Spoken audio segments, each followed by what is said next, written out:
Uh, Prof, thank you very much for your time. Good morning to you. Good morning to and to your listeners. Luckily for us, you are even in the University of Development Studies. So I'm wondering if you've received these complaints of rainfall patterns that are not favorable for farming in some parts of the middle belt and also the north. Yes, there have been disturbing stories about the unreliable rains this year, to the extent that a lot of rice farms and maize farms are badly affected. Yes, so received those reports and witnessed some farms, crops wilting away in person.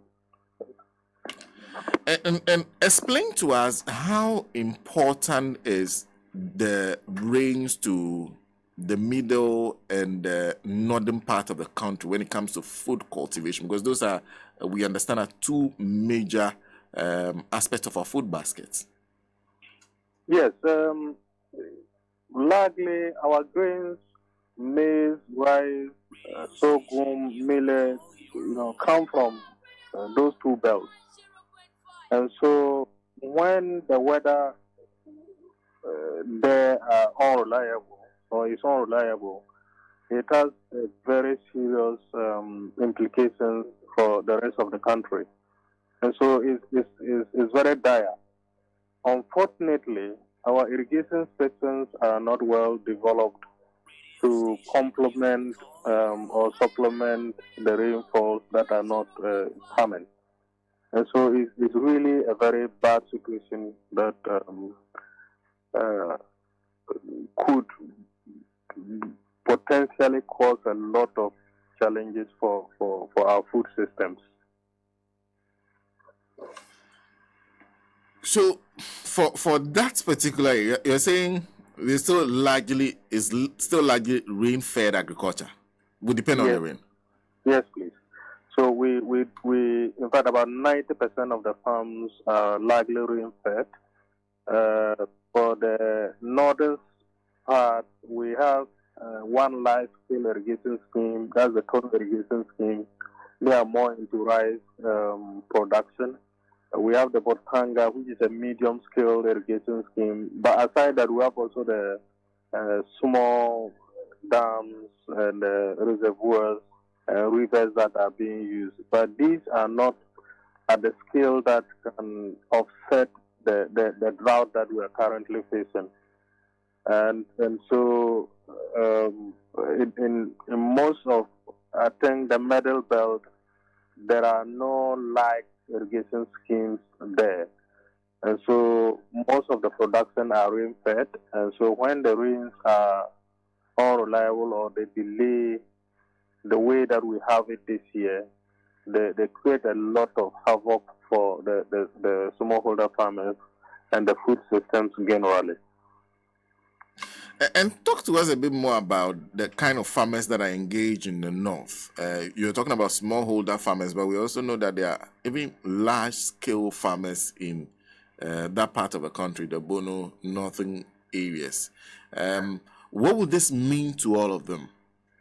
Yeah, it means a whole lot because people actually have invested hugely, especially in the rice production areas like the rice valleys, Kumbisi valleys in the Upper East region, in the Nasia area, in the Northeast region, and a lot of coast or other places in the Middle Belt, the Bono East, the Ahafo, and the Bono regions, and the Asante region, of course.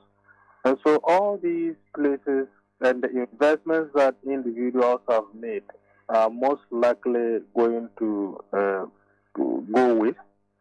I know some of our politicians, for example, the Honorable Inus Husseini, retiring from politics, have gone into farming. And some of those huge investments are definitely going to be affected. And so that is where the problem is, that people are beginning to take agriculture as a business, as a result of the interventions that have gone on over the years. And of course, sometimes the ready market that is offered or is available through some of the government interventions, such as through SHS, people are beginning to invest in that area. But the investments are largely still dependent on the rainfall. I mean, the rain-fed agriculture, and that is creating a huge problem that we are facing. And so, if the situation continues, we are likely going to have a crisis. I mean, a food crisis in the country. So for us, because what would that food crisis mean? Because already, and you venture into, so Agric Economics involves even a greater part of economics. We've been talking about the impact of food inflation on the inflation rate that we are seeing. This month, there's a report that for the month of July, the inflation fell a little. If this continues, what would this mean for availability of food, for the cost of food, among others? Yeah, ideally, this time of year, we shouldn't be struggling with the food inflation because it is the major harvest season in most of the places. We should have been harvesting maize, harvesting yam, the rest of the staples that we consume in the country. And so you can imagine that if last year we didn't experience this level of droughts in the food basket areas, and we're struggling at this time with food prices, you can imagine what will happen next year. And we are talking about the fact that this is the major growing season. Mostly, bulk of the food is produced during this time. So if we are unable to produce and get enough harvest this time to store for the rest of the year, you can imagine that it's going to be worse next year, and we may have to. I don't know the extent to which the country have strategic reserves that they can release when the situation becomes dire. And so, in the absence of that, it is going to be very bad for everybody. Especially the food security situation in the country is not the best already, and this will come to worsen the whole situation. And what we should know also is that most of our foods are produced by smallholders, and these smallholders in most of the places are also net food buyers. When we talk about being net food buyers, it means that they produce, they sell, and they end up they sell at lower prices, and they end up buying the same food at higher prices. Because at the time of harvest, they have to solve some problems. They need some money here and there, and they have to sell a lot to be able to make significant amount of money to solve their problems. And then they store something small, and in the course of the year, they finish consuming that, and they now have to be buying again at a higher price. And so, if you have this situation that they are not even able to harvest, you can just imagine what is going to happen. So the food security situation is going to worsen with this kind of events occurring in the country. And let me see if I heard you clearly. Are you saying we'll start feeling it if it gets to crisis levels from early next year? Yes, from early next year, we're going to start feeling. In fact, we would even think that we may start feeling it that part of this year from November, December going, because from this month to next month is always the peak harvest season for most of the staples, and then October probably towards early November, the early peak season for the harvest, and that is when prices are supposed to slump. And if we don't get the harvest, so it means that prices will remain the way where they are, or even go higher. And so, coming or going into next year with this situation is going to be terrible. For the mid belt, they have some small opportunity of the minor season, which is normally not the season with the huge production levels. But in the northern part of the country, is done for the year. If your maize is wilted because of drought, that is it for the year. I mean, it's done. You are not going to be able to have any opportunity to produce again, except those areas that they do small irrigation and all that. So that's the situation.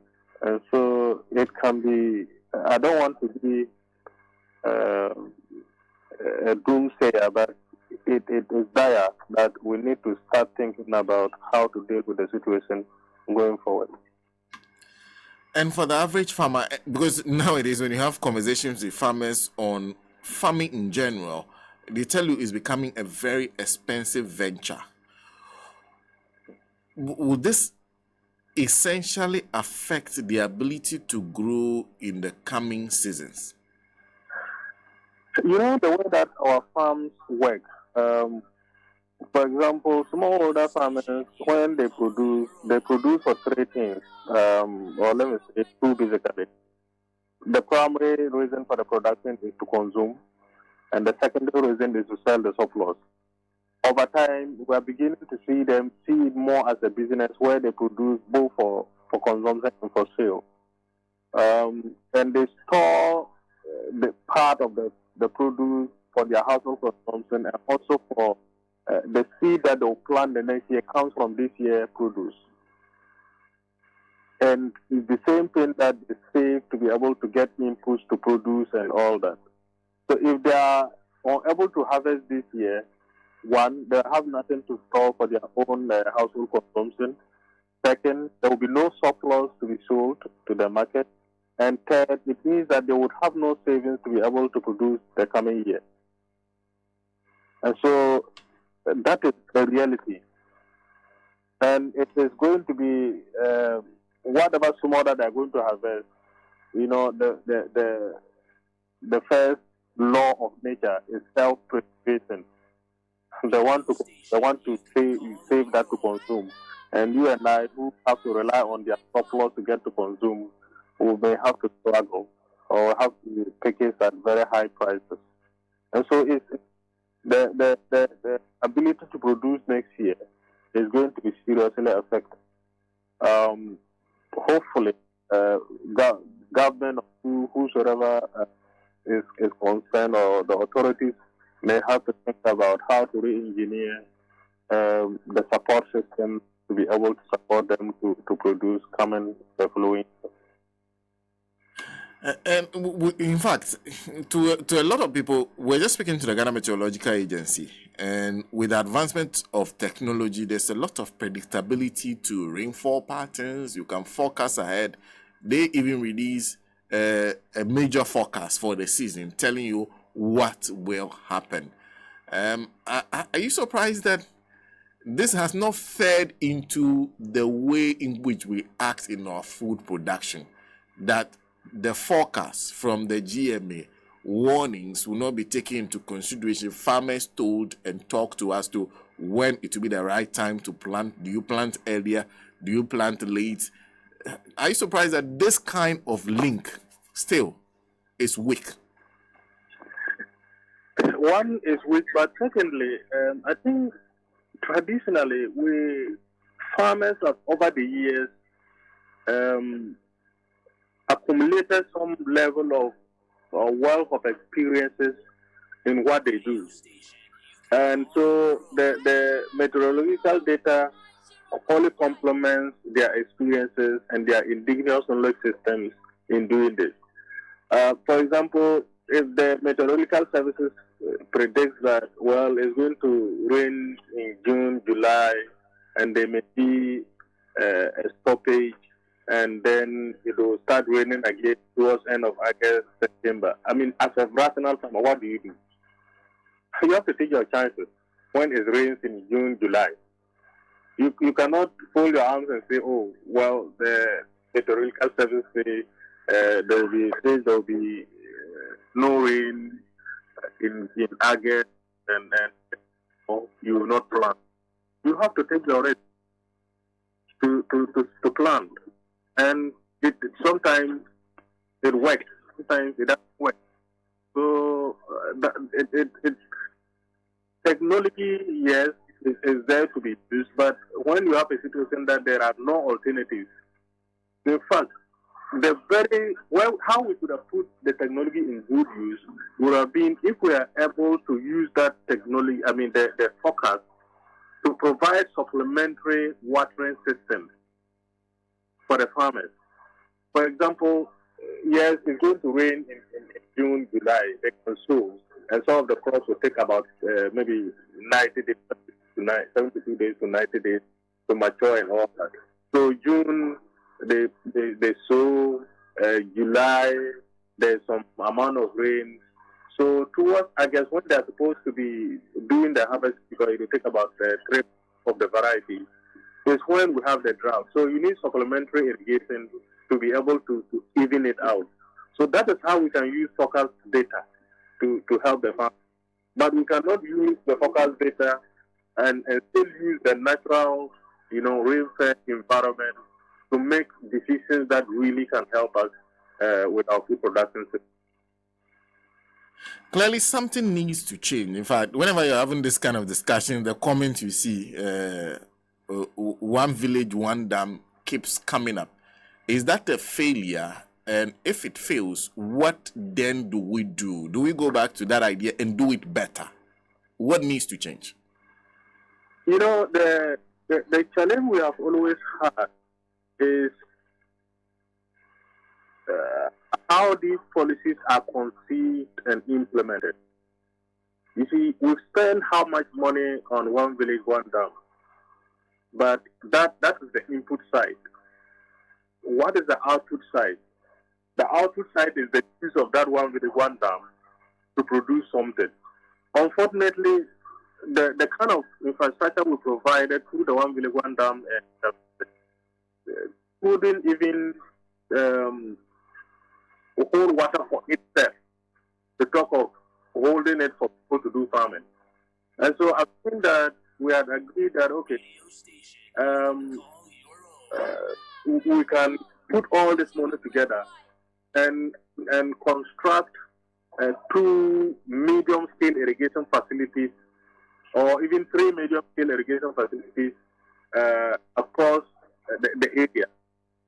I think that we would have rather been able to have some output than the way that we went about it. I haven't done any scientific analysis to declare it as a failure, but I don't think that the purpose for which that intervention was intended is being met. And if it did, some of the challenges I'm talking now would have probably been met. And let us not forget that even this water irrigation, the irrigation systems are surface irrigation. We use a surface water, and so it again depends on the rain, how much water is in the reservoir that can be used for the irrigation, right? And so, unfortunately, that was a huge opportunity for us to turn things around. The one village, one dam, turn things around. Unfortunately, we seem to have missed that opportunity seriously. And you know how it works. Psychologically, if you want to reinvent this kind of intervention, people already have this idea that it's not going to work. And so they are looking at the cup half empty instead of half full. And that alone is enough to make whatever intervention that relates to that also a challenge. So we need to really think a bit more critically with some of the intervention and investments that we make. Otherwise, we continue to make investments that do not bring the needed return. And as I said, digging that, I don't know whether to call that out down, because most of them are not done, so they do not meet the for it. Cost some money. And we expected that when you put an investment or an input, you should get an output, but the output side is also zero. And that doesn't help us. going forward. So we need to, think a bit more critically about these issues. I honestly believe that, yes, the politicians, political authorities, as we talk, there are promises going on a number of issues. Yes, you can decide that, yes, I'm going to do this. That is your idea. But can you now give it to the technical people to determine how to help you do it? I mean, it doesn't have to be that once, for example, today, I'm an Agric Economist, and I'm not a medical doctor. By virtue of a political power tomorrow, I become an expert in medicine because I've been given a political appointment as to head a health something and what. No, it doesn't work like that. At the policy level, you can take care of that, but leave it to the the technical people to determine. This is what I want to do. How can we do it in the best possible way that can bring about the best result possible? I think optimize. Resources are very scarce, and you need resource optimization. And so, the politicians, for me, they can decide that this is what we want to do, but get the technical people to help you do it the way that it should be done to bring. And that is how I think it should go. And sometimes we already know that this thing is not going to work. For example, one village, one down. I remember comments by the 10 minister who said, but you gave me this amount of money, you spent that I'll construct a dam that will be used for irrigation or other things. Yes, it means that already we knew that the amount that we were putting there was not going to be able to achieve the output we wanted, but we still went ahead and did it. And so, to what end? Who benefits? So that is what I think that we need to really think that pursue this development. I believe you always feel difficult if you allow difficult people to lead the process in your vision. Because then, if you lead, your event actually going to fail. If allowed people to support some of these. Interesting. Doc, pleasure talking to you, and thank you very much for making time. Thank you, sir. Yeah. We'll have subsequent conversation with the prof on this. Professor MAMUDU AKUDUGU is a professor of